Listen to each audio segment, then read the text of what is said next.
Good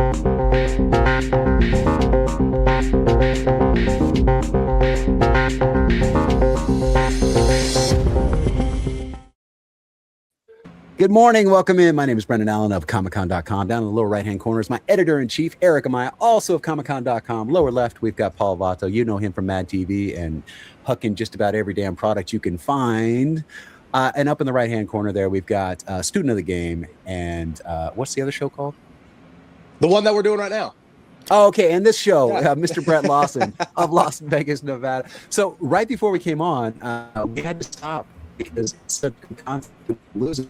We were talking about people's age, their introduction to rock and maybe, wanting to play guitar and stuff came from a game called Guitar Hero, where we used a plastic guitar to play fake chords for songs that we're playing, and basically like hitting the right button on the neck and strumming the thing at the right time made the note play. And if you screwed it up, then you got booed out of the play, whatever. But shout out to Graveyard Barbecue. Their song Cheat on the Church, which was one of the first downloads you could get for that original game, because we just played it and it still evokes memories and feelings for me. Hanging out in my buddy Jeremy's living room and trying to nail that thing on master, which was goddamn impossible. But Graveyard Barbecue, y'all, if you haven't heard it, go check them out. They've got some really cool albums out there. Brett, what are your memories of Guitar Hero? No, man, I mean, I think you hit it on the head even before we came on air. It's that there was like a whole generation of kids who got to learn some of the staples of classic rock, right? Like the day one anthems of classic rock through that game. And I was raised on classic rock radio in many ways, and like my dad's album collection. So I was kind of already privy to it beforehand. But it was so cool once you got to 6th, 7th grade and other kids were starting to become familiar with it for the first time. Now they would come to school talking about these bands and this songs. And, oh, I mastered this solo on Guitar Hero, and now I've listened to the song nonstop. And they, on their iPad Nano, it's downloaded. So it was just a cool kind of way to permeate the culture. And even though Guitar Hero was kind of a blink and you missed it type of thing because it kind of went fast, for those 5 minutes it was around, it seemed to be like I disagree with that because there are like 15 different versions. That's true too. One of the things that was interesting to me is that Rock Band even Run DMC revived Aerosmith's career in the 80s because Aerosmith was very much on the way out. And when Run DMC partnered with them and did Walk This Way, all of a sudden Aerosmith was back in the spotlight. And then when they did an Aerosmith version of rock, or not Rock Band, but Guitar. Yeah. Uh-oh. Well, basically what Brendan was saying, though, and it very much is true. And that's actually kind of the point of contention there, because you have to wonder, was it still relevant by the time those ones came out? Because the games are still being released. And that's a great point by Brendan, because they started releasing all these specific titles. Aerosmith got a version. Metallica got a version. The Beatles got a version. Whether it be Rock Band, whether it be Guitar Hero or other Rock new Band. Generation, which kept Aerosmith playing well into their 70s for a young audience. They're not just playing at the fairgrounds for 6-year-old and up. They're playing for where my kid was sitting there going, man, I wish these old people would stop trying to claim young culture. And I'm like, what are you talking about? He's like, well, the band we listen to is Aerosmith. And that's what's and he's gone again. But no, I mean that's ultimately maybe there he's gone entirely. That's what's cool about it, because in a way of it's like its window of true like momentum may have closed by the time they started releasing those titles on both Guitar Hero and Rock Band. But the variety that you were able to get in them shows that there was just such this vast catalog of music you could choose from. And Brendan said it. Walk This Way, the crossover between Aerosmith and Run DMC in the 80s, that was monumental in terms of introducing a whole new demographic to a genre, really two demographics, exposed the rock crowd to hip hop and the hip hop crowd to rock. So anytime you can do that, that's cool. Me, myself, by the time I was done with 8th grade, Guitar Hero, I'm not saying it had jumped the shark, but it kind of was not the thing anymore that you would get together on a Friday night or even directly after school to do at your friend's house. But at the same time, they were still releasing titles and promoting it pretty hard. Yeah, and then by the time you get to like 2010, 2011, 2012, it's pretty much off. Right. I'm going to argue that kind of the terminus for the entire phenomenon was either DJ Hero or specifically the Rock Band Keytar. Because, and there goes Brent. Hey, okay, here we go. Now I get to run things. I'm going to argue that it was either the DJ Hero with the turntable attachment or the keytar. Here comes Brendan. Yo, what did y'all do to me? Let me ask you this. You were cutting out, Brendan. Should we restart? It was yours. And that means Brett had to also click out because because of the audio issue. I'm trying to get that. I don't know why that's the case. I hope I get it worked out, but it's just because nothing. I'm pretty sure it's a StreamYard thing because we had because we did an interview with some talent over at Comic-Con yesterday. And 3 of the people couldn't hear one of them. That like it freaks out the audio if someone clicks there you out. Go. So, okay, well that's good to know. At least it's not necessarily if we troubleshoot. It's not necessarily on your end exactly. Yeah. All right. Do we want to take another run at the start, or we want to just keep going from here? It's fine. We're going to leave the issue. We're going to leave. All right. So what I was saying before StreamYard kicked me off is that we have a cursed podcast. To Brendan's point about Aerosmith and Run DMC. We kind of filled in the blanks. Right. Revived Aerosmith in the 80s, and so I grew up with Aerosmith and Run DMC, and then again in the 90s when I made the same mistake again when Guitar Hero came out and they did an Aerosmith version. It introduced a whole nother generation of kids to Aerosmith, so they were playing to kids crowds and like full stadiums and stuff well into their 70s because Run DMC did them a huge solid, and then Guitar Hero did them a huge solid, and so they were able to stay relevant for like 4 generations, which is ridiculous because usually you end up with like the grandparents or whatever listening to these bands for in perpetuity, and the kids putting up with it, but they don't listen to it themselves, which I think is a really cool thing. And it was really smart on their part to take both of those deals to stay relevant. The one cool thing I liked about Rock Band, because again, like you could argue when it quote unquote kind of lost its steam, but the one thing I liked about both Guitar and Rock Band, there was not a single popular riff left on the table. Like by the time they released all those games, every iconic like guitar song, guitar track, guitar solo, guitar moment, everything was kind of in that anthology, that collection of games. And even the first one, because I mean, Smoke on the Water is like one of the day one things you learn. But when you learn it, it's kind of like you've entered the world of classic rock in a way. And there were so many kids who, on a Monday didn't know what that song was. And by Wednesday, they play Guitar Hero. And now that's all they care about. And so then the natural progression of that was hooking up a real guitar to Rocksmith. Right. And you were learning basic chords and musicianship from that to where you could play. And dude, the selection on Rocksmith for actual guitar ranged everything from Cat Stevens to Aerosmith to Metallica. And I mean, they had all these different genres and all these different musicians who were bought into it. And I think that also kind of re-upped the interest in learning an actual instrument for a whole generation as well. 100%. I think maybe that's why it had the staying power. I'm going to argue the phenomenon was coming to an end with either DJ Hero and the turntable attachment, or when Rock Band added the keytar to Rock Band 3. Casio. Turns out I have had a keytar in that closet for like the last 20 years. Do you have a melodica? I'm finally getting rid of it because I bought because it was like part of the Rock Band 3 or 4 like package deal, right? So I had friends who loved the drums. I had friends who loved bass guitar. I had friends who loved lead guitar. I was good with vocals. No one ever wanted to play that damn keytar. Well, because that one actually requires skill. You have to actually know how to play the instrument at that point. Yes, and Paul. It's funny. Yeah, Paul, go ahead. Well, I was going to ask, do you guys feel like were you able to learn an instrument by playing on no, I'm going to say that the original Guitar Hero didn't teach you shit except for timing. It was like playing Dance Dance Revolution with a plastic guitar. Yeah. Okay. But with Rocksmith, which actually taught guitar, I actually play a bunch of instruments already. And so I thought it was fun to look at some chords and things that I didn't already know on guitar, but I already knew like some basics. So for me, it was a fun thing to kind of like figure out some new techniques and things like that I was going to work on with the musicianship that I already knew. But I feel like some people got started that way and then went and got instruction when they realized that it was very limited, and then learned how to actually play guitar, because that was the big thing. And South Park made a whole episode. It was like, I could teach you how to play this on real guitar, and it's so much easier than what you're doing with that stupid plastic guitar, was what, the dad was saying. Was it Randy was saying that? He's like, you guys just here, I have a real guitar. And they're like, no, that's stupid. I want to play it like this. But I hope anyway that, it renewed interest in some of those old songs, but also inspired some people to go out and go, okay, I have a bass. Now let me get some more instruction on it. Bingo. The closest thing, Paul, would probably be the drums, just because it kind of, represents what the drums actually are in terms of the beats of it all, the percussion aspect. You're not playing an actual kit, and even the electronic kits with pads are still a lot more elaborate than the one you got in Rock Band.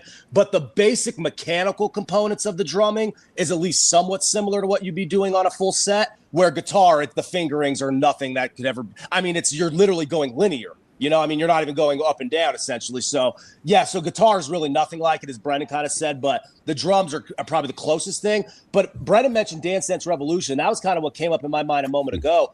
Regardless of how long Guitar Hero was popular, it had a whole lot more longevity than Dance Dance Revolution, because Dance Dance Revolution was huge, but it also, Eric, kind of had this blink and you missed it type of thing, right? To where if you go for the on home kits, right? For the home kits, but it is still a staple at the arcade. Oh my God, it's still a 100%. staple in the arcade. Yeah. It's a badge of honor now more than ever at the arcade, and I feel like maybe the nostalgia element could be a reason why, right? To the point where it's sort of amazing that no manufacturer has been like, oh, we should try Guitar Hero again. Right. There's enough nostalgia and there's been enough time where a younger think generation it got exposed. Did they do an arcade version of Guitar Hero? Oh, there was. Yeah. There was. Yeah, no. And so at their local arcade in Santa Rosa, California, well, it was actually in Roanoke Park, California, but same difference. The guitars, we knew which ones had slow buttons on them. Right. And so you would be player 3 because player 3 had the slickest guitar. Player 1 had a bad red button. Player 2 had a bad yellow button. Like, it's funny because you get to know these things about. So I played at PokeCon in a tournament and the joystick had a lag and I had to figure out the lag. I'm not complaining because you have the equipment you get, but I got knocked out of a round that I easily, was competitive in, even with a broken controller. And I'm like, well, what would I have done with the non-lagging controller? Yeah, the one that was proper. Yes. Yeah. So friends, I do have some Doctor Who news. Ooh. Yes, sir. Ooh. Tell us. I am not the Doctor, and the proof of that That's is exactly what the Christmas Doctor would special. say. The Christmas special has in fact been canceled, and if I was creatively running the show, I never would allow that to happen. But I haven't won several BAFTAs either. You know what though? Right. That's exactly what the Doctor would say. And that's exactly what the Doctor would say if he had just gotten unceremoniously, without warning, fired. You might think that, right? I'm out. Paul says, Doctor Who cares? Get out of here, dude. It's one of the biggest shows worldwide. It's translated into 1,000 different languages. It's one of the biggest franchises ever in the history of television. So you can suck one. That's what I love. We Brendan tries to drag down the Beatles. We push back. Paul drags down Doctor Who. Steve drags down Superman. So Eric drags down pretty much anything Jared Leto. And that pretty much, to me, it's just Leto deserves it. Yeah, he does. Leto absolutely deserves it. Leto deserves it. To me, I guess it depends on what side of the bed I'm waking up on, because I always have a bone to pick with something. But I know Eric may have a few more tidbits on Doctor Who, but apparently Leto is the only thing that's getting, I know you guys are going to talk about in segment 2, but apparently he's the only thing that's getting really consistent reviews with this Master of the Universe flick. What gives? What are the reviews? Like, this guy is one of the worst humans on the face of the planet, but he can play a faceless character and be menacing? Character in terms of portrayal reviews, not in terms of, moral ethics, or at least, behavior. Right. Well, I heard he's being considered as the new Doctor Who. What do you have to say about that, Eric? No, interestingly, that would be the final curl of the monkey's paw. It comes back, but it's they won't allow anybody who's not a UK born and bred to play the Doctor. It's like an American playing James Bond. You don't have to be of British descent, but you have to be British. Yeah. Because Shooty is Scottish and I forget if his ancestry is Nigerian or Rwandan, but you have to be a citizen. Did we just find a Doctor Who trivia that Eric didn't immediately Royal know? United Kingdom. Oh wow, we stumped them. Yeah. Well, because I always forget what his ancestry is. It's either Nigerian or Rwandan. I always forget which one. Honestly, there's a good chance it's Nigerian, just because the lineage of Nigerian through the UK is just strong.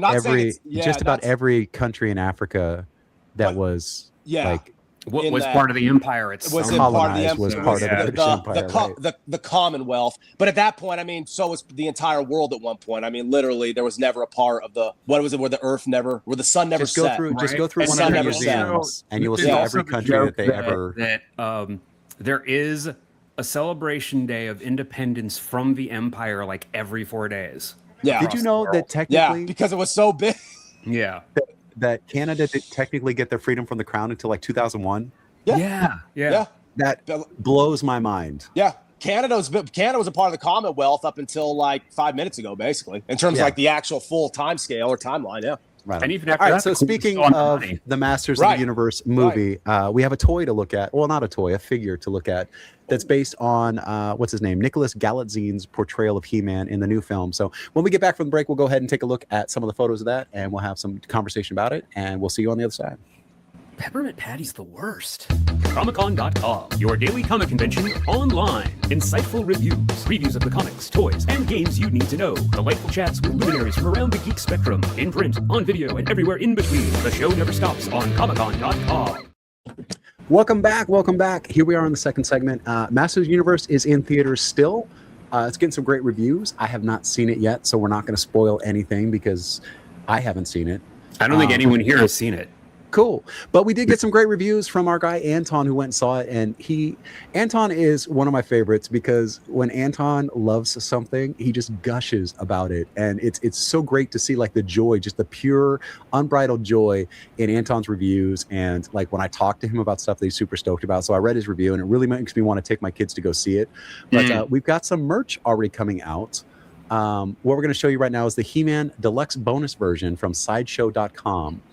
This is a 1/3 scale statue, which puts it at, what would that put it at? Like 2 feet tall. It's based on the new film directed by Travis Knight. And this is obviously Nicholas Galitzine, who they based this off of. Now, it says the description of this is simply a perfectly honed physique, a sword imbued with the power of the universe. So it's crafted in 1/3 scale with intricate sculpting and paintwork. This powerful He-Man statue captures both the might worthy of the strongest warrior in the universe and the lifelike warmth of living flesh. So I was looking at the different positions of this and I was like, dude, is it soft goods? Because you see the arm up and you see the arm down, but they must have a crazy delicate joint on that right arm because it's 2 separate arms that you can put on there. So there's one that's got the sword upraised and then there's one that's got it down. So I've assembled a couple of these, like when they did the grand opening at One of Us Comics, I put together a couple of these and they are very, very complicated to put together. But once you put them together, they're so beautiful and they're huge. And this one comes with, it looks like for the alternate head, there's like a little stand that you can put the head on, which makes it look like a bust. But then you've got the alternate arms and things. And the super deluxe one comes with a gray skull that he stands on, which is there right there, which is lit from LEDs within. This is a beautiful sculpture. It comes in at 36.5 inches or 36.6 inches tall. Yeah, so it's just over 36.5 inches tall, just over 3 feet tall. I don't know if that's including the base or not. Sounds like that's including the base. Gives 130, should be 2 feet tall. But it's just it's a gorgeous statue. And Paul, I hope on this it does include the base. Okay. So, Paul, I hope you didn't read the ROS this week because I'm going to ask you, what do you think you would pay for this statue right here, being as lifelike as it is with all the different possibilities that you get for posing and things? I don't know. $299, $300, $400. That might be for a 6-inch version of this statue. But I know that Eric read the ROS, so I'm going to go ahead and just say, this one, the super deluxe version, comes in at $2,285. Okay, pass. Yeah, this is for the serious He-Man collector. Well, and the thing is, like, you look at the sword there, and it's funny because you know why they had to design the sword that way is because it was in 2 halves. Skeletor had 1 half, and He-Man had the other half, and so it had to click together and kind of make sense still. So that sword is very true to the plastic origin of the toy, but this is definitely not a toy. This is a movie film collectible. This is one of those things that sits on your shelf and you use as a like conversation piece. And people are like, "Hey, man, you know how you doing?" It's like, well, that statue over there costs as much as my car, so let's talk about that. It's funny how much better this looks than the actual movie. Oh, so you haven't seen the film, but you have impressions. You have impressions from the trailer? On the trailers and some of the clips that I've seen. I don't know. The tone seems like a shade or two off. Like it wants to be funny like the Filmation cartoon, which is the right impulse. But then it also kind of wants to be serious too. Like you can't have it both ways. I'm going to pull up Anton's review right now, and we're going to see. I mean, Anton gushes about it being silly and goofy and all that, but I think he said something about it being just silly enough. Here we go. I'm going to get it right now. Just silly enough, right? Which in the end it might be. I mean, again, there is the Jared Leto bias. I don't want this thing to work because I don't want him to be absolved of his sins. So Anton's title is Film Review. Masters of the Universe is silly and radical. And when Anton uses a word like radical, he means it. That's not ironic when he says it that way. Yeah. So let's get down to his closing argument here. And the thing is, too, is you can tell when Anton is really into something because he goes about 2,000 words, and our requirement for the site for a minimum is 300. So between 3 and 5 is usually where people land, and this is about 1,900 words. And then after I did the edit, he said I could have kept going for another 600. I'm like, right. So it says in the last paragraph, it says, there were moments that didn't make sense and more Easter eggs than you can catch in a single showing without a pause button. Those aside, this movie was wildly successful in what it set out to do. And my hope is that you ignore the clickbait and doom-telling stories of bad box office returns and whatever else you might be seeing out there. Go, give it a chance. It's fun. It's really, really fun. It's dumb, stupid, silly, and at the same time, the most radical thing I've ever seen. It's everything I want from an 80s cartoon adaptation and then some. In this kid's humble opinion, it's well worth your time. I take that from Anton to mean that it's worth going to see. Because I trust him. Because, like I said, when Anton gets into something, it is so fun to just watch the sparkle in his eyes and hear him go. And I can hear his voice saying this as I'm reading it because he's got a mode that he goes into. Yeah. Gets in that mode. I can pretty much trust that it's going to be a worthwhile thing. Now, the weird thing is I have watched enough like interviews and red carpet stuff with the cast of this movie to have the strangest thought about this guy. What is it? Nicholas Galitzine. Galitzine. Okay. This kid could be James Bond. Oh my gosh. I was listening to Red Handed this morning. So every once in a while, they have guests on Red Handed. Red Handed is my favorite crime podcast. Hannah and Cerruti, they're never going to watch this, but if they do, hey, love you, ladies. But they get these Americans on there, and these ladies do wine while they're doing, true crime podcasts or whatever. But they were talking about drinks.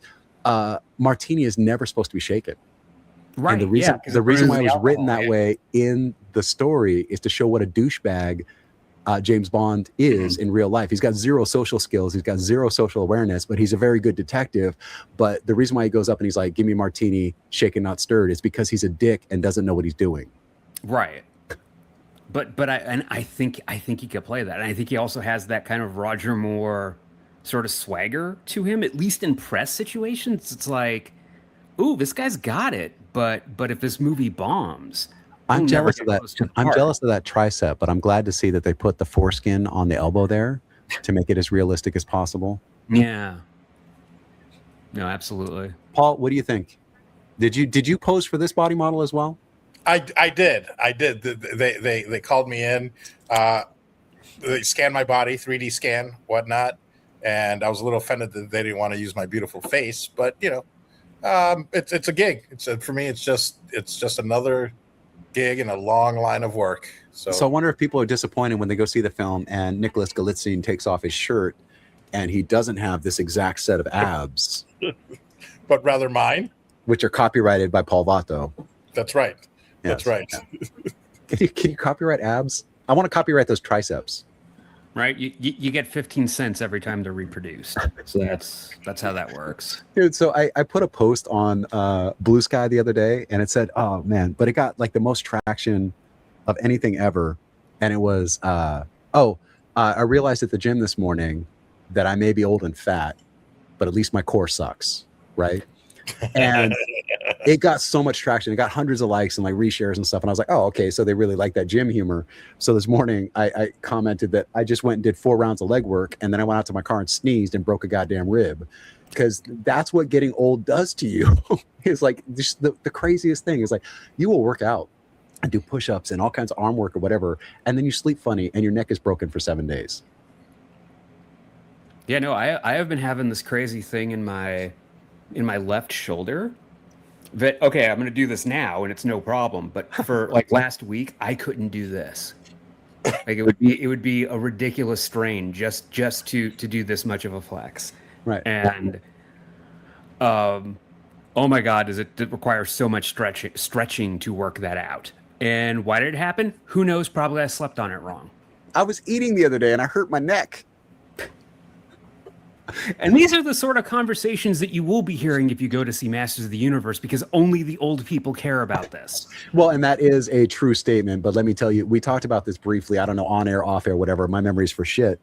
But we talked about how Masters of the Universe is really a franchise for the 80s kids, because it's something that, for whatever reason, never got passed on to their kids. Teenage Mutant Ninja Turtles still has staying power, and a bunch of stuff from that era does. But Masters of the Universe, for whatever reason, just didn't get passed on to the next generation. And I you know what? I think it's the subtle homoeroticism. The subtle homo. Yeah, thank you. I was trying to find the right way to phrase it. There it is. I think that freaked out 90s parents.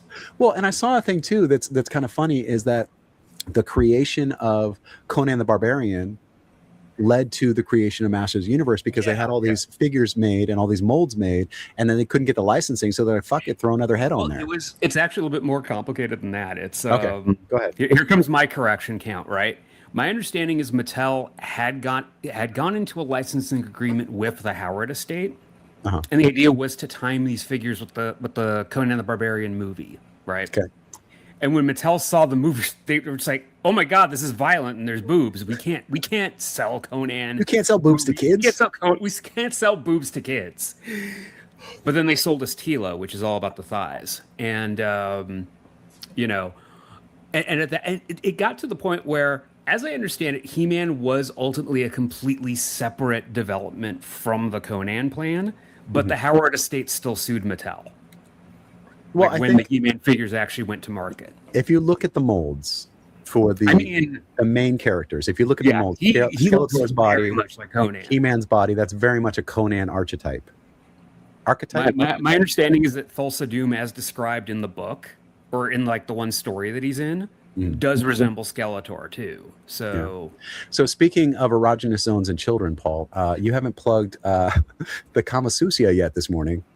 No, I haven't. Thanks for bringing that around. But how appropriate then that the movie He-Man would drop at the beginning of Pride Month. So maybe there was something to do with that. Well, but yeah, if I'm not a member of the LGBTQIA community, but I have great respect for the community, and I know that sometimes unintentionally, characters will be, like gay like icons or whatever. And it wasn't the intention of the writers or whatever, but just the way they're portrayed and stuff like that. And you can't look at He-Man with the rippling muscles and the oil and, the Speedos that they're wearing and go, that's, I don't know how for so long it was ignored that, like, this is very much a homoerotic, setup and whatever, because, it's clearly there. In the 70s and early 80s, there was definitely like overt gay things that boomer parents just could not see. They didn't see it. They couldn't see the lip. They couldn't. An earlier generation couldn't see Liberace. Like I was just about to say my grandparents on their deathbeds had no idea that Liberace was gay. Right, exactly. And I think, and it's one of those things similar phenomenon. When he died of AIDS, and his press people were like, "Yeah, he died of complications with the watermelon diet." They bought that he died of eating too much watermelon, and it's like, the man was covered head to toe in diamonds. And like the way he talked and his hair and the people he hung out with, stuff, like, how do you not see? It's okay, everything's fine, but how do you not see? And I think it's the same thing where parents in the early 80s couldn't see the gayness of He-Man, right? The Village. But by the time you get to the 90s, you better believe those parents could see it. And the Village people. I had no idea.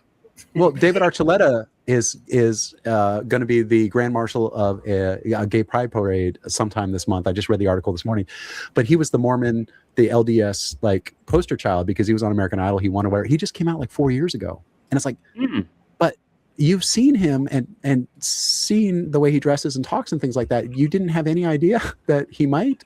It's one of those things where, like, the signs are all there, and I got to respect that he comes out when he wants to come out and stuff like that. But it's funny that it's so shocking to people, and it's like, well, cool. It doesn't affect me in any way. Good for him. I'm proud that he's able to do what he wants to do. But at the same time, it's like when people act so shocked about it, it's like, really though? Right. Also, no He-Man discussion, no He-Man and gayness discussion is complete without mentioning Fabulous Secret Powers, the great YouTube video that has that remix of Four Non-Blondes, What's Going On. And one thing I do like about this movie is how everyone who went on the press tour embraced Fabulous Secret Powers. So they all did videos of them dancing to it. Nice. Our That's guy fun. here who plays He-Man, like he put on the Prince Valiant wig and did like the correct head shake. Like everybody seems to have the right sense of humor. It just drives me nuts that Leto is Skeletor. Yeah, Leto's a piece of shit. Oh, wait, am I allowed to say that? I think I am. I think you can say somebody's a piece of shit, but like I was telling at this point in the video, you can, yes. I was telling my kids the other day that like when Penn and Teller did that show Bullshit, they had to be real careful when they were talking about doctors and stuff. You can call a doctor an asshole and an idiot, but you can't call them a quack because they can sue you for libel or slander for calling them a quack because that could actually be believed or whatever. And if you call somebody an asshole, they're obviously not a giant anus, and so you get away with that. So like, so this asshole. Yeah, so Jared Leto is not literally a turd floating in a punch bowl. He's not that at all. Correct. Okay, so I think that's about it for our second segment that went completely off the rails there. But you can find that 2-foot tall He-Man Deluxe bonus version at Sideshow.com, and they are selling that for the low price of $2,285. I actually showed the Super Deluxe version too. They have lower ends. So if you can only spend $1,500 on this, go ahead and hit the link and check out the ones that don't come with the Super Deluxe, whatever. When we come back from the break, executive producer Eric is going to talk all about this summer's blockbusters and his predictions for how the entertainment for the summer is going to go. So you want to stick around after the break to get a plan for which films to avoid, which actors to avoid, because apparently Leto's in all of these. I heard he's playing the lead in Supergirl. Right, he is playing Supergirl. That's correct. Yeah. Nice. So we'll see you after the break. Peppermint Patty's the worst. Comic-Con.com, your daily comic convention online. Insightful reviews, previews of the comics, toys, and games you need to know. Delightful chats with luminaries from around the geek spectrum. In print, on video, and everywhere in between. The show never stops on Comic-Con.com. Welcome back to the Collector's Desk. Wow, I'm actually leading a segment for once. With me is Brett Lawson and, of course, Paul Vato. And it's time for a summer movie roundup, I think. I've chosen only live action, and I think I'm avoiding family movies too. Although I imagine these are kind of general, broad audience movies, but they're not intended for children. Let's put it that way. Right. But it's interesting because I've bought a bunch of tickets in advance to a bunch of movies. Like, you know what? If I'm feeling this way, maybe other people are too. So we're opening with Disclosure Day, which when this airs, will have been out for several days. But what do you guys know about this movie? From what I'm seeing so far, it kind of is classic weird Spielberg at a time where we haven't gotten that in a while. I feel like recently it's a lot of his filmography has been more personal passion projects that kind of go into his past or things that he's loved as a kid or through his upbringing, whether it be like The Fabelmans or the West Side Story remake, which were both phenomenal. This kind of taps back into the Close Encounters era Spielberg, or even like what you got in the early 2000s with artificial intelligence Spielberg, right? It taps into the zaniness that really kind of allowed him to burst on the scene to begin with. And each TV spot we get, I kind of get more and more sucked in because it's the classic marketing tool of not really giving you enough to know what it's about, but still picking up enough on the tone of it to kind of deduce what it could be. Right. And Paul, how are you feeling about Disclosure Day? You know what? I hadn't even heard anything about it, but I'm kind of have to go with what Brett is saying. I mean, it's an alien. Is this an alien movie? Seemingly looking like it. To a degree, anyway. Yeah, but that is interesting. Like Paul, did you know that Spielberg was having a movie coming out this week? No, and I should, as an actor, I should probably keep right. More on top of it. But I think that's like a general problem that a lot of the movies that we're going to talk about is facing is that people don't know these movies are coming out next week, this week, 2 weeks from now. That's a huge problem. Which brings us to next week's. This is going to come out the Friday that this airs. The Death of Robin Hood. Unreal.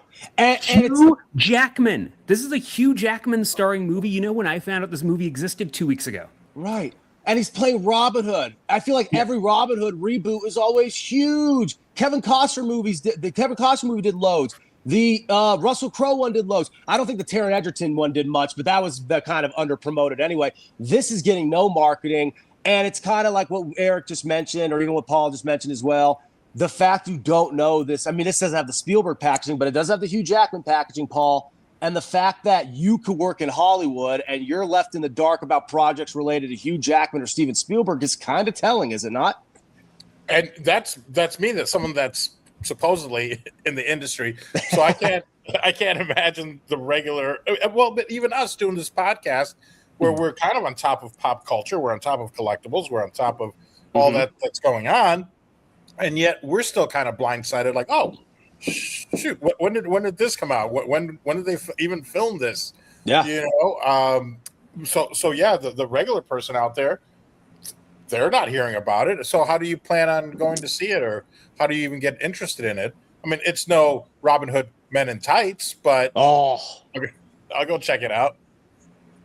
No, right, absolutely. I'm interested just because Hugh Jackman is old Robin Hood. Like that's an easy pitch. That's an easy sell. And the fact that they're not just saying, there's not banners all over LA that says Hugh Jackman is Robin Hood. Right. Like, instead, we're getting he's no hero, which.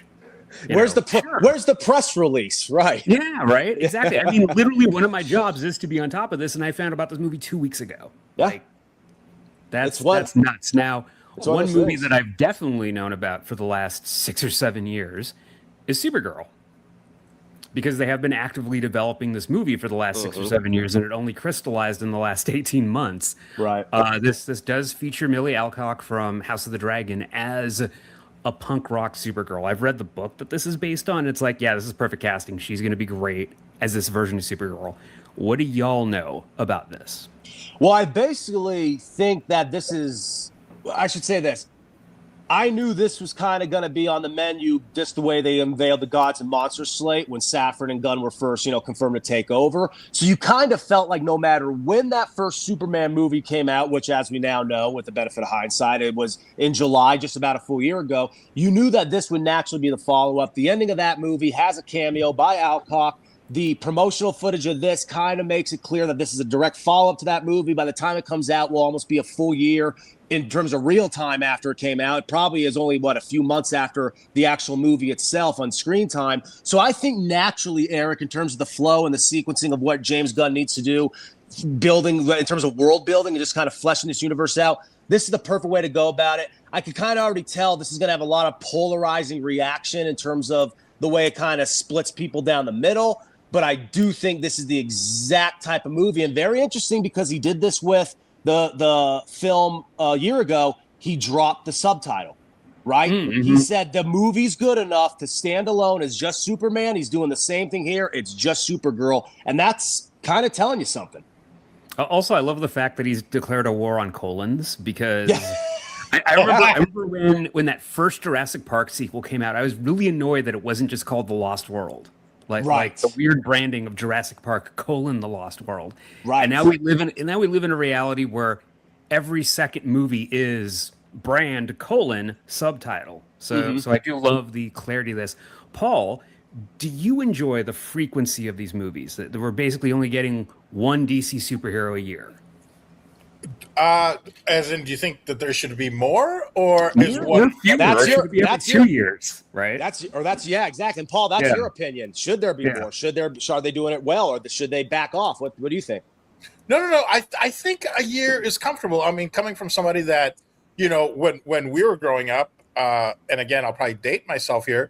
Star Wars comes out, and then you have to wait 3 years, maybe, or 4 years. I forget. Whatever the next sequel was. Same with Indiana Jones and the Temple of Doom. So, and I know that these aren't necessarily sequels to each other, but they're just in the same universe. I think a year is comfortable because give it a little bit of time to breathe. And once people are kind of like, oh man, you start jonesing for another iteration of this universe. So I think a year is fair. I think it's comfortable. 6 months might be almost too fast. You give these movies time to then get onto Netflix or Amazon Prime or whatever, so that those that maybe don't see it at the theater can then see it at home. And then all of a sudden, oh, here comes the next one. And you remember what happened, what you saw a year ago, just like Brett, what you just mentioned, she makes an appearance at the end of last year's movie, and you're like, oh, this is something to look forward to. I think a year's is fair in the grand scheme of things. I think as you're younger, you're like, oh my God, I can't believe they have to wait a year. But now it's like you blink and a year's quick. And guys, can we not agree? That's the very dichotomy right now between DC and Marvel. What Paul just basically made it clear right there. Marvel sometimes, at least in the past, has gone so fast. By the time you're done processing the movie that just came out, even if it was great, it's already on to the next thing. And if it's not a movie, it's a Disney Plus release. DC taking a little bit more of a methodical approach. And we'll talk about how Marvel in a little bit is kind of altering their course in that regard because their volume in the past couple of years isn't the same. So you have to wonder how much interest will go to each, Erik, if both DC and Marvel are really trying to slow things down with kind of one or two movies a year. Yeah. All right. Absolutely. We'll come back to that in a moment. So the Supergirl comes out July 26th. And I am hammering that one because I have been polling people and they're like, wait, what? It's coming out this month. So there you go.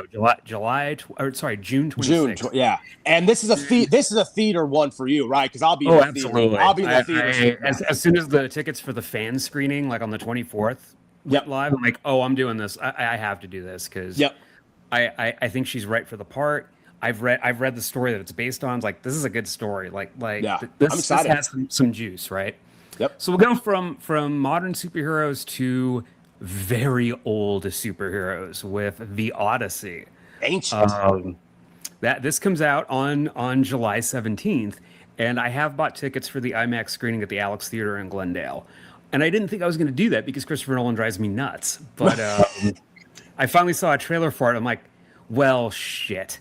I do want to see a Christopher Nolan Gladiator movie. So. Let's just rip the Band-Aid, fellas, and just say this is the event of the summer, whether we want to admit it is or not, right? Because of the universe we now live in, whether it's for better or for worse, we live in a Nolan bro society where basically the be-all, end-all of great film, as Christopher Nolan always has been, even though he's only been making movies steady since, the late 90s, early 2000s, at least as far as known movies, right? But apparently Christopher Nolan's responsible for every cinematic masterpiece that has happened since, the talkies, right? Since the talkies first became a thing in the 20s. I'm with Eric. I love Christopher Nolan. I also hate Christopher Nolan, not in terms of his style of work or his filmography, more so the aura that surrounds him. It's almost annoying. As a sportscaster, there are certain athletes I cover to where they're more annoying to talk about, not because of anything they've done, but because of their fan base, right? Christopher Nolan falls in that same type of that dynamic. But in terms of the movie itself,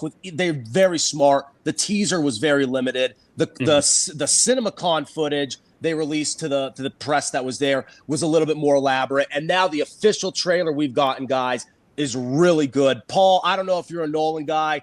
I'm not going to call myself a Nolan guy, but I'm hooked enough to say, yeah, I will be watching that in theaters. The cast alone is enough to sell me. Yeah. Now, just to clarify, is this the Homer Simpson live action film? Homer Simpson written epic. Yes. Got it. That's what I thought. Because, educated. Good. Yeah, I know. I'm looking forward to it. Brett, you kind of nail it right on the head there as far as Christopher Nolan and just all these epic films. So 100%. I'll go check it out. We're gonna marathon through a couple of these and save.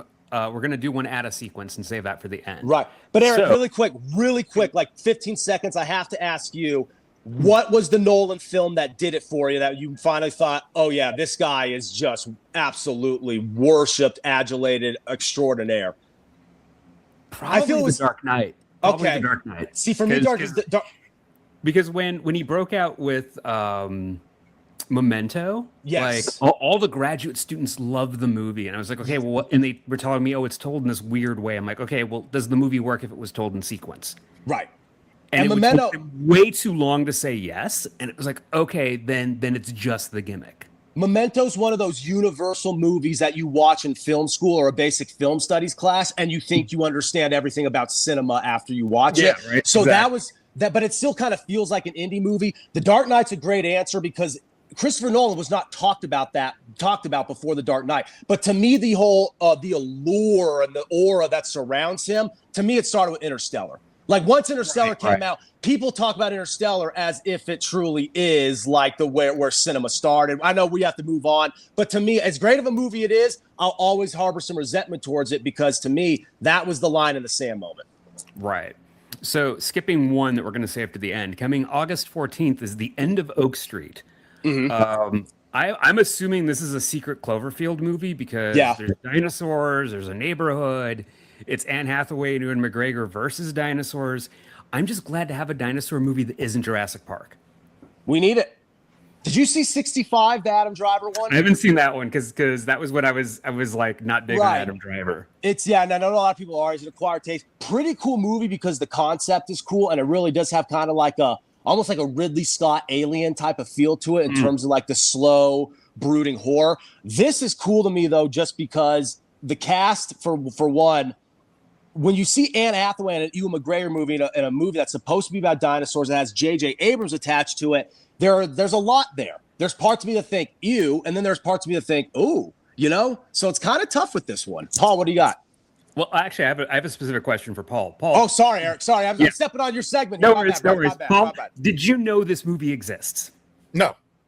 And I'm a big fan of both Ewan McGregor and Anne Hathaway and J.J. Abrams, but no, and now I'm thinking like, am I that far now removed from the industry that I got to stop calling myself an actor, or do I need to move back to L.A.? Is it because I'm in Chicago? Right. What's going on? Because no, I had no idea. Do I want to see it? Yes, absolutely.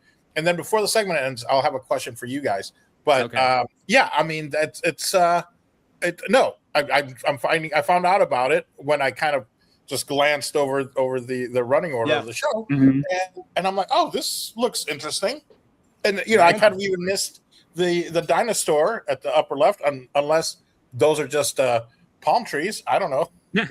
No, that is in fact about it. Like the trailer makes no secret. There are dinosaurs in this movie. And to me, I didn't know about it. This to me, I'll just say this shows the power of the algorithm because 3 days ago, I found out about it by getting a random YouTube clip with Anne. It was either Anne or Ewan doing a press junket type of interview. And I'm like, what's this movie? If it wasn't for that YouTube algorithm, I'd be finding out about it today. Right, exactly. So still saving one movie for the end of discussion, but closing out the summer movie season is Coyote versus Acme, the movie Warner Brothers never wanted you to see. And all I can say is it's Will Forte and Wile E. Coyote. Like, yes, please. And honestly, I'm at the point now where anything that scene is attached to, it could be good. It's the Dave Bautista type of thing. Not saying it 100% will be, but now he's had enough and he's nailed enough roles, at least roles like this, to where you think, oh, but if he's on the money there, that he's going to be the highlight of the show. I mean, something like this, the Looney Tunes live action, appeal, we thought may have, died out years ago. But at the same time, I feel like it could be revitalized. I'm not expecting much for this movie in terms of being good. I'm definitely interested though, because as Eric said, anything with Looney Tunes, anything with Wile E. Coyote, who's him and the Roadrunner, my favorite all time. And then you had the cast in the mix. Please give it to me. And this is coming out August 28th. So book that. Okay, we're going to go back to July 31st because we have a Spider-Man movie. Paul, did you know there's a Spider-Man movie coming out in 6 weeks? I feel like this whole segment was just made to show how ignorant I am. That's not the point. The point is, if you don't know these movies are coming, someone's not doing their job. Right. And we're in this industry, like this is our whole show, is anything, DC, anything Marvel, especially, I think is the foundation, but anything collectible. And how collectible is this? 1,000%. So if we don't know it, how is the regular layperson supposed to know about these films? No. But also it inspires me to go back and just start reading the trades again, I guess. Right. It's like, you should know. Because I'll be honest, the trades are the only people mentioning release dates right now. Yeah. And I know when I run a movie article, I always put a release date at the bottom because it feels like that's part of the job. Is you're supposed to be telling people, hey, this thing might be cool. You can see it July 31st. You know, it kind of goes back into the whole media consumption thing, right? If you follow the podcast, if you follow the YouTube channels that make it their daily, routine to post content about this, you're going to say, well, how the hell do people not know about it? All you have to do is get on your phone at any given moment on social media, whatever, and it's going to be right there. But then you realize, no, because people's viewing habits, people's consumption and listening and reading habits and so on and so forth are so much different that if they are not getting the basic, NBA Finals TV spot, Super Bowl Sunday TV spot, right? Something with a big TV event that everyone's going to be kind of collectively tuned into. They have to go through the algorithms. And again, if your algorithm isn't there, you're going to kind of miss the boat. Now, I know about this because I keep my thumb on the MCU calendar, just like I do the DC calendar, right? We all probably do to some degree. But at the same time, we got a really cool trailer for this movie, and that's it. And it's almost like how much does Marvel want to pull back intentionally, or more like what you just asked, Eric, is it more so incompetence because they don't know how to properly market movies when they're about 5 minutes out? Yeah, it's such a weird puzzle of a thing where the conundrum. Where I'm sitting here kind of like feeling like, is bus ads the answer? Billboards. I feel like they've put that money towards influencers instead of bus ads, but bus ads have 5 seconds, cool thing, opening July 31st, right? Right. Where the influencer is going to be, hey, I went to this party and it was really cool. And oh yeah, Super Spider-Man movie's coming. And I don't know if that's effective, like, or more effective than having the stars do some silly sketch for random website and that ends up in your Instagram feed. But right. Paul, are you in any way excited for a Spider-Man movie? Oh yeah, but because of this show, because I feel like it's also doing homework. It's like, well, I better go see it. Which that was what I wanted to find out from you guys: is which are the must see, or is this whole list the must see? Well, I know that you already bought tickets.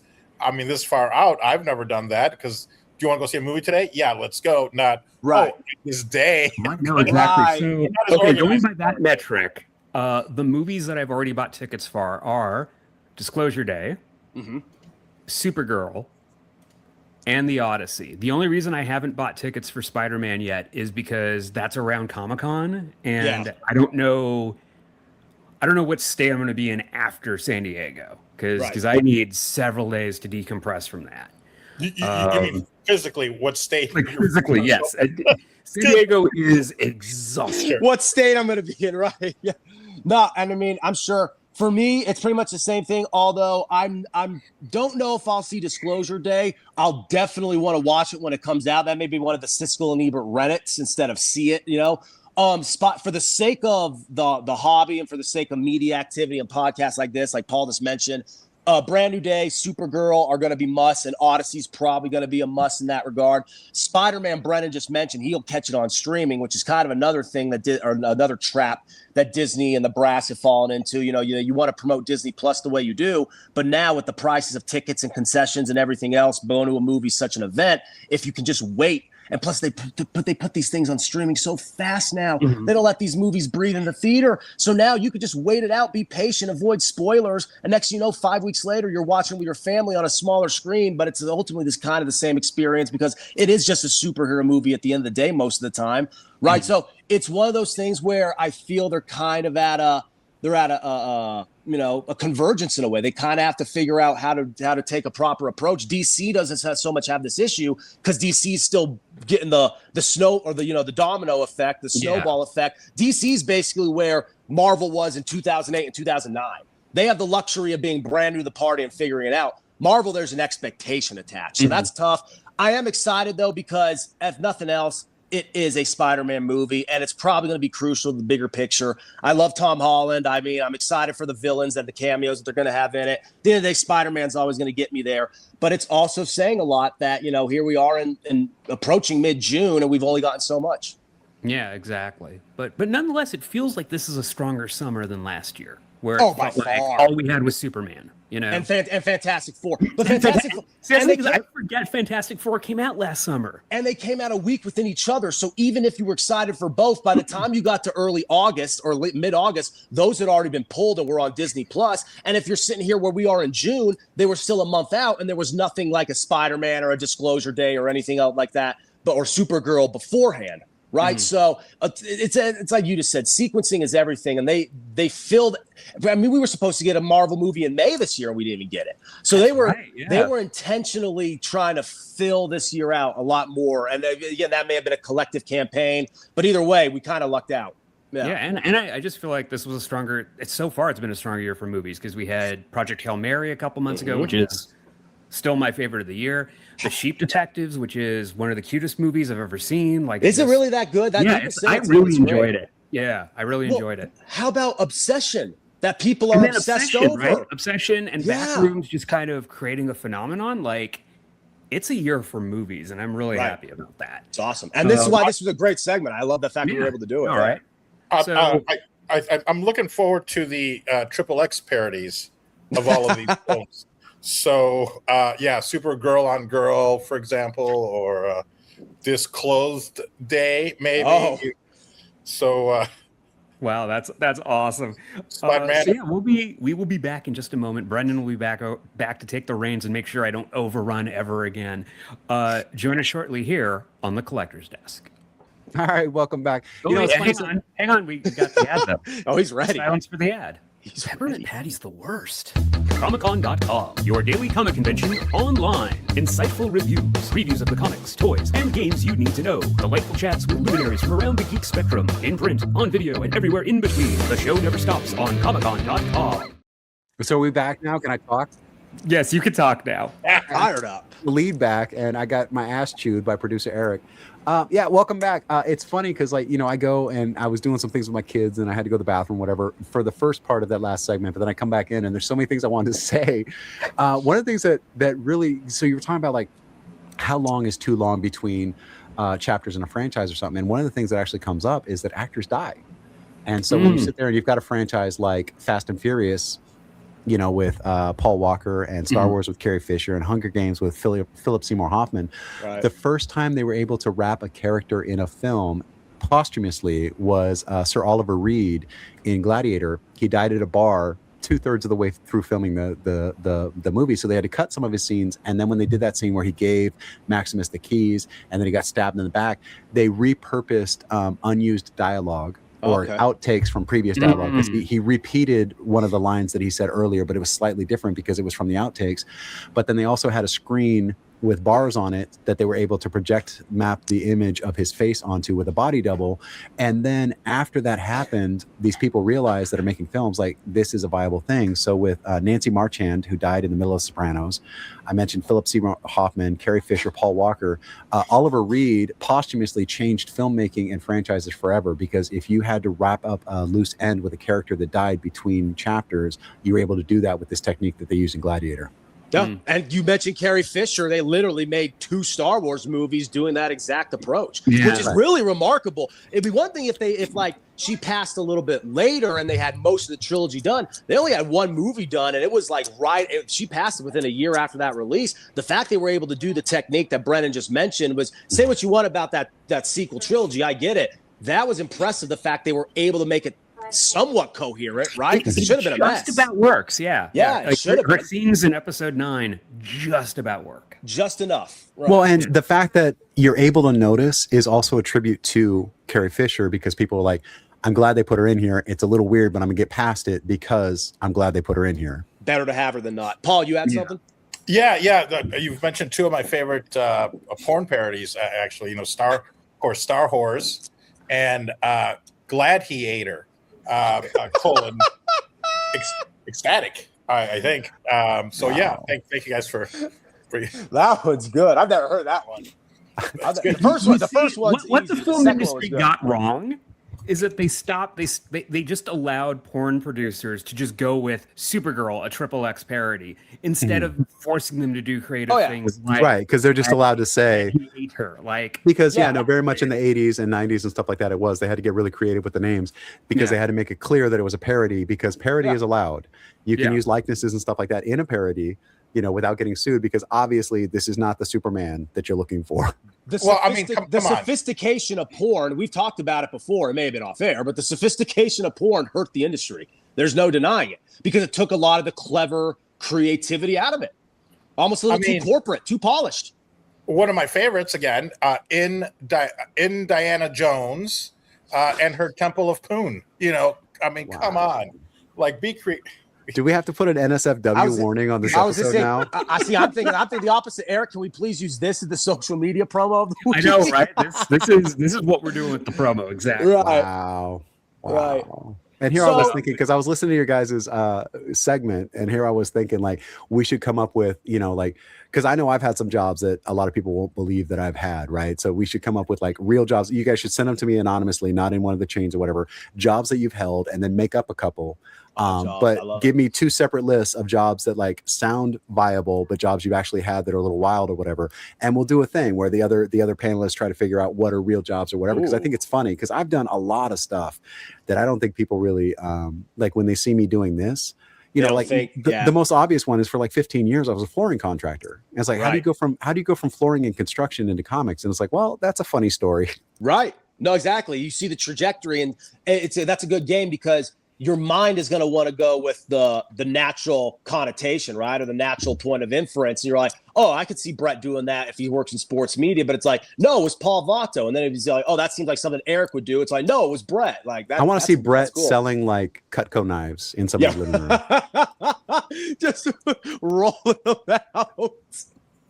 Or like some Uncle Rico type of stuff. Or Paul Vato as like a counselor at a Christian camp. Oh my! Oh my! What's Steve? What do we have? What do we have for Steve? Steve, he is a barnstorming. What do they call him? What are the guys that go from town to town and? What, like the Music Man? He's a revivalist preacher. Spreading the word in Depression era, the Depression era South. There you go. Paul, what's a job that just give us a tease? What's a job that you had that nobody would believe? Right. Me? Did you say? Yeah. Paul's like, I was a fluffer. Fluffer nutter. What was the job that I had? I mean, everything's. Don't give anything away. If you only have like one wild job, don't give the farm away. Save it for the show. But future. I mean, I just figure at your age, you probably had 100 jobs. I'm just. Yeah, but they've all revolved, around sales, business owner. I mean, that's somewhat unbelievable. I thought Paul was going to say comedy. I'm like, he's a real live Jerry Seinfeld. You know what I mean? Like he's never had he's real in the job. It's just, comedy. Purveyor of flaming death sticks. That works. All right, yeah. Oh shit. We'll roll with it. Oh, I just full screened something. I can't see you guys. All right, cool. Right on. Well, the third segment went a little bit long, so we're going to go ahead and clip this segment short. That was episode 5. In other words, we got nothing, but don't worry, we'll be back. Steve, when Steve is here, the whole thing falls apart. Like, right, exactly. The social glue that holds us all together. Exactly. Right. It's almost we're too composed. It's too organized. What's going on here? This is weird. No, he's not there to kick the stool out from underneath anybody and like give us a segment. But right. So that has been episode 5. We'll see you next time. Thank you so much. Paul gets to Paul. Oh, that's right. Paul, do your 30 seconds of. Yeah. See, I don't know what I'm doing here. We need Steve. Paul, bring us home, Paul. Steve, 30 seconds. Go for it. Sell whatever the hell garbage you've got there, including any potential porn titles that you want to kind of get workshopped out there. All right, I am available as a writer for pornographic films if anyone's interested. In the meantime, you can find me on Podstars. I know a lot of people have been reaching out. It's like, I want to leave. How do I leave? I don't want to hear this. You guys, your mic is on. Where's the fucking so I got a lot of people saying, you don't have to deal with these idiots on a weekly basis. Come and do my podcast. But yeah, you can find me on Podstars. And then so I'm switching. What you learn? I can hear you guys. Yeah. Ooh, I like that. Did you just say that. Pod Stars or Porn Stars? With the series too. I like those. Yeah. So what time are you coming over? I'm a Sushi. I'm out here a little bit. Find me on Podstars, and you can always book me for your podcast. Paying, of course. Maybe that ain't gonna work.